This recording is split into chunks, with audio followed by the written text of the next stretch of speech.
Welcome to another NeuroTracker tutorial. This time, the Sustained Attention Profile. The Sustained Profile tests how long you can maintain full focus without attention lapses or gaps. NeuroTracker sets the speed based on your current baseline. You need a minimum of 3 core sessions before you can attempt the Sustained Profile.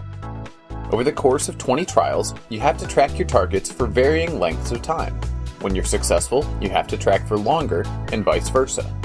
Over time, the speed adjusts slightly so you don't get too comfortable. When the session ends, you get a final score. The score indicates how many seconds you were able to hold your focus this time. The score updates your NeuroTracker personal settings too. 8 seconds is a solid sustained attention score. With hard work, it is possible to hit double digits. Good luck.